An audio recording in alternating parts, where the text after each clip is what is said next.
নমস্কার, আপনারা দেখছেন ভিশন প্লাস নিউজ, সঙ্গে রয়েছি আমি দিশা।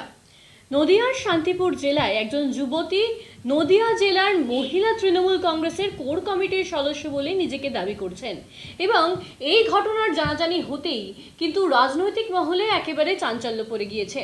জানতে পারা যাচ্ছে 25শে ডিসেম্বর তিনি এলাকার যে বা ছোট ছেলেমেয়েরা আছেন তাদেরকে নিয়ে একটি মধ্যাহ্ন ভোজনের আয়োজন করেন এবং সেখানে উপস্থিত ছিলেন তৃণমূলের একাধিক নেতৃত্ব।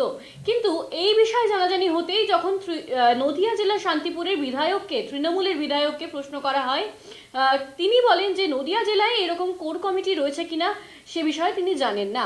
এবং এই প্রসঙ্গ ছড়িয়ে পড়তেই কিন্তু একেবারে পাল্টাপাল্টি তৃণমূল কংগ্রেসের অস্তিত্ব নিয়ে প্রশ্ন তুলে বসেন বিরোধী শিবির।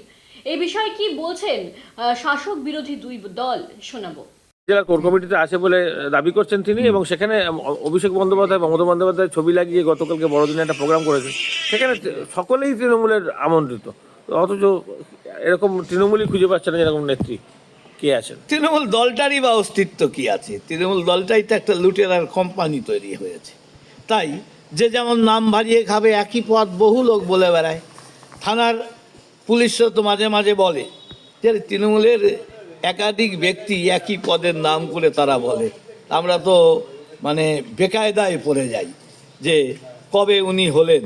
তাই স্বঘোষিত নেতৃত্ব এই দলেই আছে। কে নেই কে আছে সেটা তৃণমূলই বলতে পারবে, আমি পারবো না। আর একটা বিষয়, যে প্রধানমন্ত্রীর ছবি কিংবা কোনো আপনাদের বিজেপি নেতৃত্বের ছবি আপনাদের কোনো কর্মীরা লাগালে অনুমতি তো লাগে না, প্রধানমন্ত্রীর ছবি লাগাতে গেলে কোনো অনুমতি লাগে না। দেশের প্রধানমন্ত্রীর ছবি লাগাবে যে কোনো লোক লাগাতে পারে। বা রাজনৈতিক কোনো কর্মসূচি করতে গেলে কিংবা সেক্ষেত্রে নেতৃত্ব যারা আছেন তাদের হ্যাঁ, রাজনৈতিক কর্মসূচি করতে গেলে সেখানে তো রাজনৈতিক দলের অনুমতি দরকার আছে। কিন্তু মুখ্যমন্ত্রী, প্রধানমন্ত্রীর ছবি সরকারি পোস্টে যা থাকে, যে কেউ লাগাতে পারে, যে কেউ তার প্রচারের জন্য ব্যবহার করতে পারে, এতে কোনো আপত্তি নেই। কিন্তু যখন দলীয় কর্মসূচি হয়, দলের অনুমতিতেই হয়। তৃণমূলের নেত্রী বলে একজন মহিলা তিনি জানাচ্ছেন, এবং বিভিন্ন জায়গায় অভিষেক বন্দ্যোপাধ্যায়, মমতা বন্দ্যোপাধ্যায়ের ছবি রয়েছে অনেক। আপনাদের যেখানে লেখা রয়েছে as a member of core committee 86 constituency Shantipur. বিষয়টা আমি দেখেছি। আমন্ত্রণ পত্রে এটা লেখা নেই। মিডিয়াকে যেখানে আমন্ত্রণ করা হয়েছে, সেটা পোর্টাল হতে পারে বা অন্য যে কোনো মিডিয়া হতে পারে, তাদেরকে উনি এটা লিখেছেন। তাদের যে আমন্ত্রণ পত্র তাদেরকে লিখেছেন এটা। দেখুন, এটা যেহেতু প্রকাশ্যে আমার হাতে আসেনি, আমার কাছে যে আমন্ত্রণপত্র আছে সেখানে কিন্তু উনি এই কথাটা লেখেননি। ওখানে লিখেছেন সমাজসেবিকা। কোনো সমাজসেবী মমতা বন্দ্যোপাধ্যায়, আমার নেত্রী, আমার নেতা অভিষেক বন্দ্যোপাধ্যায়ের ছবি দিয়ে কিছু লিখতেই পারেন, সেটা নিয়ে আমার কোনো বক্তব্য নেই। বা তিনি ভালো কাজ করতেই পারেন। আপনারা কাজটা দেখবেন, উনি লিখেছেন দুস্থ মানুষদের উনি খাওয়াচ্ছেন, বাচ্চাদেরকে। এহেন কাজকে সাধুবাদ আমরা সবাই জানাবো, সেটা 5 জনই হোক আর 50 জনই হোক।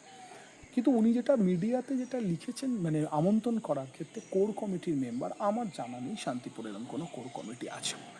তাহলে এরকম লিখতে পারে না, আমার মনে হয়, আমি ব্যক্তিগতভাবে যেহেতু ওনাকে আমি সেই অর্থে চিনি না, সেজন্য না জেনে তার সম্বন্ধে তো আমি মন্তব্য করবো না। তিনি একজন মহিলা, তারও একটি সম্মান আছে। আমিও মনে করি সম্মান দিলে সম্মান পাওয়া যায়। নিশ্চিতভাবে আমি তাকে ডাক করিয়ে বিষয়টাকে জানবো।